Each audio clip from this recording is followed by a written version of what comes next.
la Junta Directiva de la Academia Nacional de Medicina, de la Junta Directiva de la Asociación Colombiana de Geriatría y Gerontología.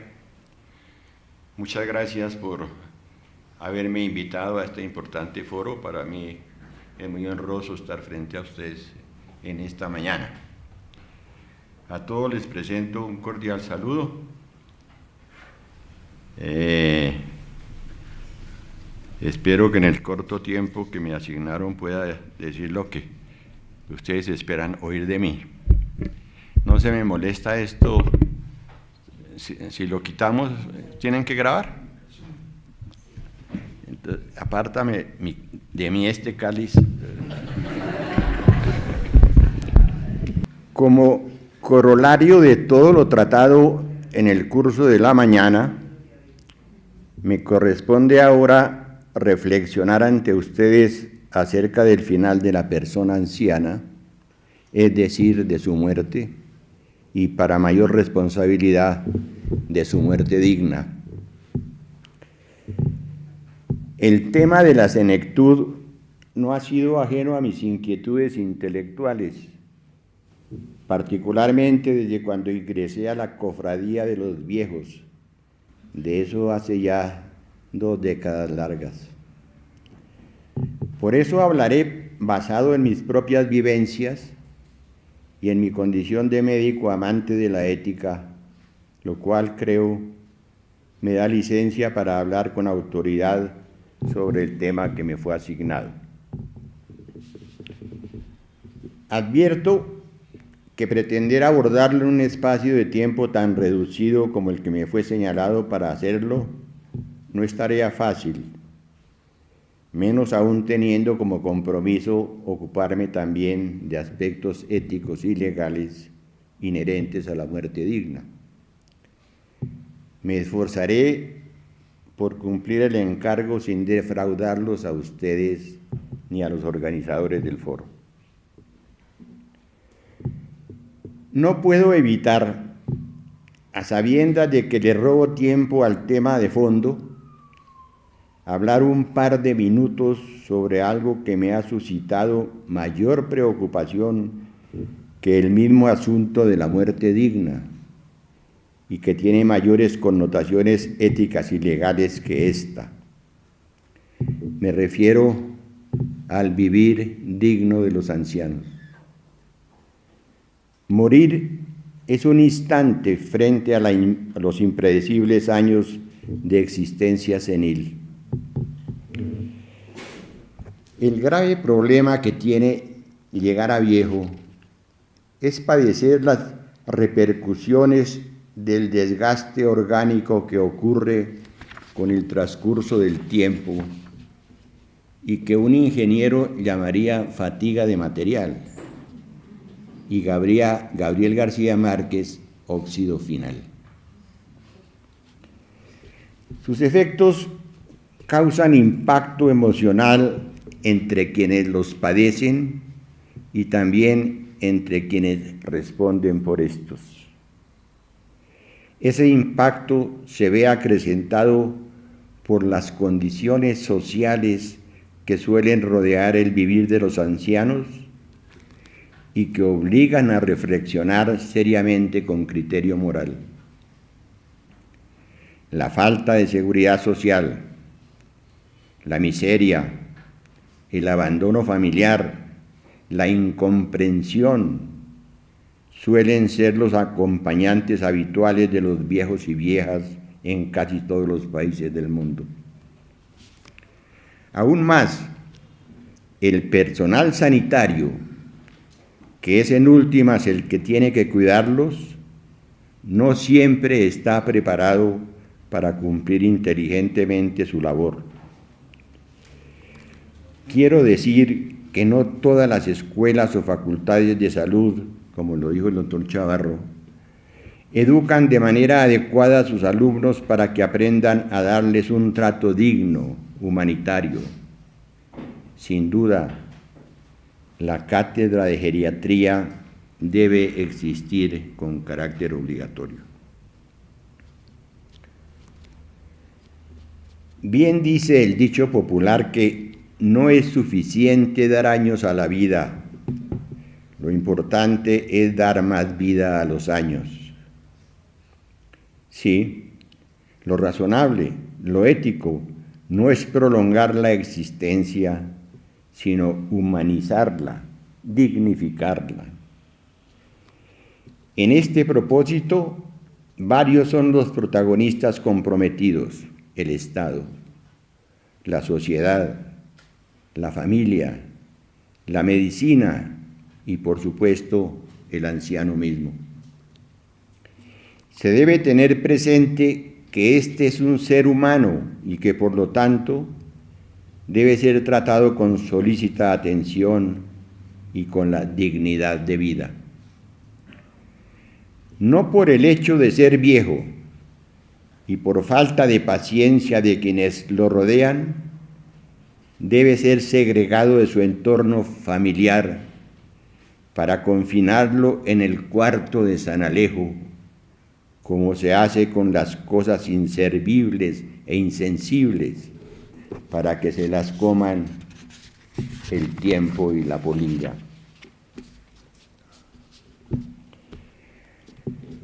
Corresponde, pues, no tanto al personal de salud como al Estado y a la sociedad en general, propiciar los mecanismos que brinden seguridad social a los ancianos y permitan que la etapa final de su existencia transcurra de una manera tranquila, digna, ojalá viviendo de manera provechosa, gratificante no solamente para ellos.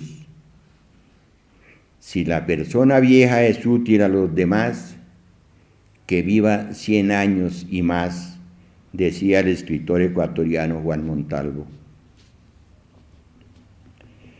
Meditando sobre las condiciones lastimosas en que suele transcurrir la vejez, recuerdo la propuesta de la escritora Esther Vilar de fundar un partido político, Partido de los Ancianos, con el fin de representar los intereses de estos en todos los sectores del mundo político-social. Esther Vilar fue, como muchos recordarán, la autora de la polémica obra El varón domado. En 1981 apareció otro libro suyo titulado Viejos, igual de polémico al anterior. En su momento fue calificado por la crítica como un manifiesto a favor de la tercera edad, pues es una especie de protesta, de rebeldía de los viejos contra las generaciones más jóvenes que fingen tenernos afecto y consideración, dice ella, pero que en el fondo son manifestaciones de hipocresía. A los hogares de la tercera edad los llama guetos. A nombre de los viejos dice: no somos ninguna especie imbécil que hay que esconder en asilos. No somos enfermos contagiosos que hay que tener en cuarentena.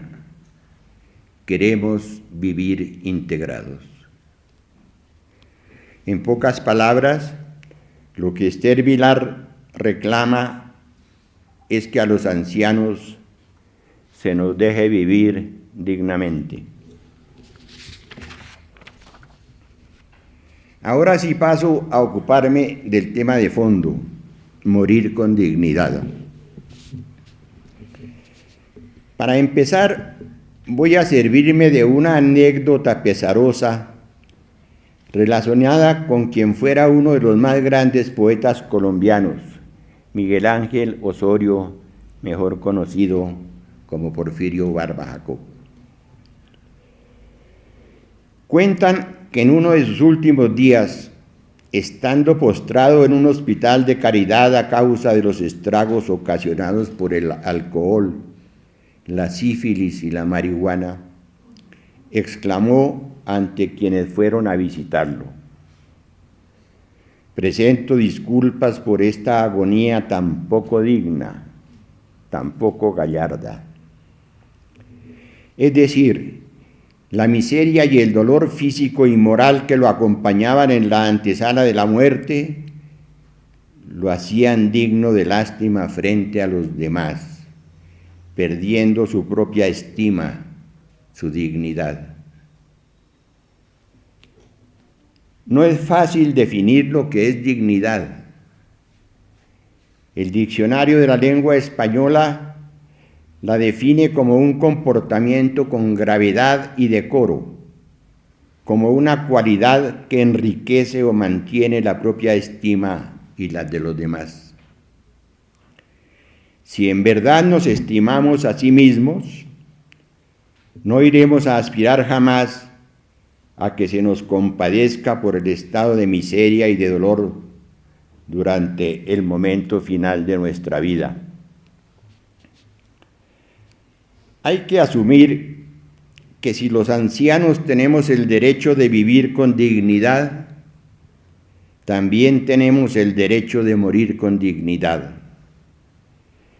En ese trance último, vamos a vivir nuestra propia muerte y queremos que ésta ocurra rodeada de dos mínimas aspiraciones, sin miseria y sin dolor.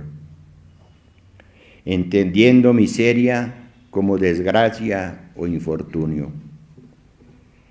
De esa manera no perderemos en el momento supremo la estima que nos debemos tener y la que queremos que los demás nos tengan. Se configura así una actitud frente a la muerte que se llama dignidad. En la actualidad, el anciano, dueño de su capacidad judicativa, es decir, de adelantar juicios correctos, tiene, haciendo uso de su autonomía, varias opciones para morir dignamente. Una, fallecer en el lugar que encuentre apropiado, sin ningún apoyo medicalizado, por considerarlo innecesario. Otra, con la asistencia de cuidados paliativos integrales encaminados a amortiguar los pesares físicos y morales propios de los estados terminales. Y la tercera, una muerte adelantada o provocada mediante la iatrotanasia o eutanasia a cargo del médico. El suicidio asistido, es decir, con la colaboración de un tercero, es otra opción no autorizada por la ley colombiana. La muerte no suele ocurrir hoy como ocurría antes en la tranquilidad del hogar. Lo común es que nos toque expirar en un centro asistencial, rodeados de una junta de médicos y de todo el aparataje que la tecnología moderna ha puesto al servicio de la medicina. Por supuesto que morir sencilla o complicadamente depende, de manera particular, de nuestra posición social, sobre todo la económica, y de la importancia que los demás nos hayan asignado. No es lo mismo que el anciano Juan Lanas, el sujeto humilde y desconocido, esté en trance de muerte, que lo esté un papa o un jefe de Estado laico o un acaudalado paciente. Aquel fallece rápido, sin que se acuda a medidas extraordinarias, muchas veces existiendo posibilidades de recuperación.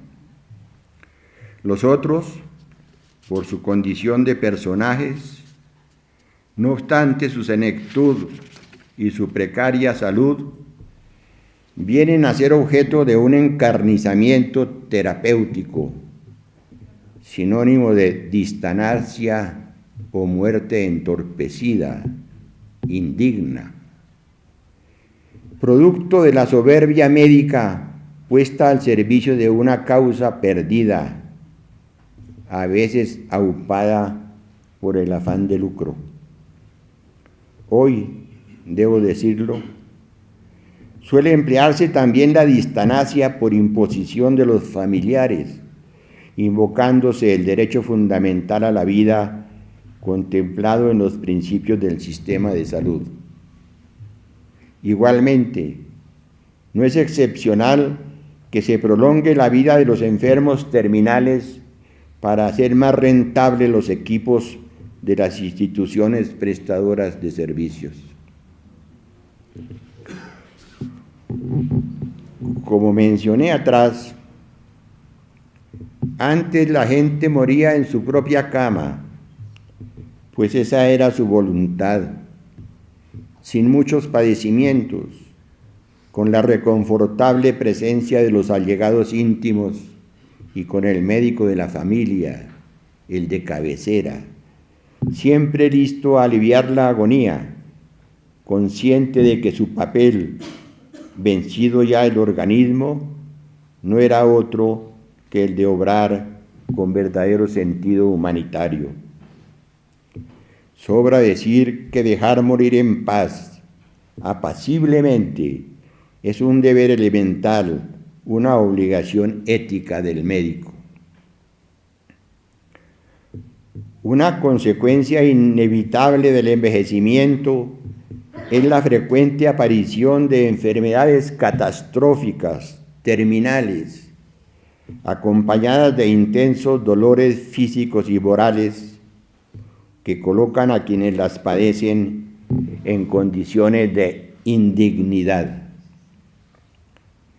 Aquí el paciente tiene la opción de desistir voluntariamente de tratamientos médicos inútiles y de solicitar los cuidados paliativos según lo establecido en la Ley 1733 de 2014, ceñidos al Manual de Actividades, Intervenciones y Procedimientos del Plan Obligatorio de Salud y las guías de manejo adoptadas por el Ministerio de Salud y Protección Social. El artículo 4 de dicha ley define así los cuidados paliativos, abro comillas. Son los cuidados apropiados para el paciente con una enfermedad terminal, crónica, degenerativa e irreversible, donde el control del dolor y otros síntomas requieren, además del apoyo médico, social y espiritual, de apoyo psicológico y familiar durante la enfermedad y el duelo. El objetivo de los cuidados paliativos es lograr la mejor calidad de vida posible para el paciente y su familia. La medicina paliativa afirma la vida y considera el morir como un proceso normal. Cierro comillas. La tercera opción tiene que ver con la sentencia C-239 de 1997 de la Corte Constitucional, que dio paso a la práctica de la eutanasia solicitada por el paciente, entendiendo como eutanasia propiciar una buena muerte, en paz y sin dolor, en tratándose de enfermos en estado terminal y cuyo sujeto activo sea el médico. A este compromiso del médico lo he llamado iatrotanasia, del griego iatros, médico, y thanatos, muerte, para diferenciarlo de la eutanasia practicada por personas o agentes no médicos. Es decir, si una enfermera, por ejemplo, practica la eutanasia, es una eutanasia. Si el médico la practica, es una iatrotanasia. En otros términos, es hacer efectivo el derecho a morir con dignidad, reglamentado mediante la resolución 1216 de 2015, emanada del Ministerio de Salud y Protección Social. En ella se registra que las instituciones prestadoras de salud que tengan habilitado el servicio de hospitalización de mediana o alta complejidad deberán conformar un comité científico interdisciplinario. A dicho comité corresponde verificar el cumplimiento de los requisitos establecidos para la práctica de la eutanasia y coordinar los pasos para hacerla más expedita.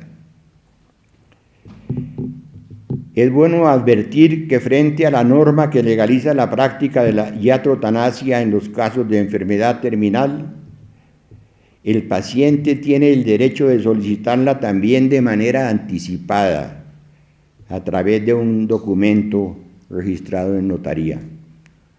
Asimismo, no todo médico está obligado a cumplirla, es decir, a desempeñar el papel de agente activo de la eutanasia. Legal y éticamente se le permite hacer uso del derecho a ser objetor de la norma, según los dictados de su propia conciencia. En estos casos, el comité ordenará a la IPS que dentro de las 24 horas siguientes a que se presente la objeción, reasigne otro médico para hacer efectivo el procedimiento. No puedo terminar esta intervención sin confesar ante ustedes que si, infortunadamente, el destino me llegara a colocar en condición de paciente terminal, yo no invocaría el derecho que la ley me da para solicitar la eutanasia. Invocaría la piedad y la solidaridad de un médico amigo para que me diera una muerte digna, sin tener que apelar a engorrosos trámites burocráticos. Sería un secreto que él y yo guardaríamos. Muchas gracias.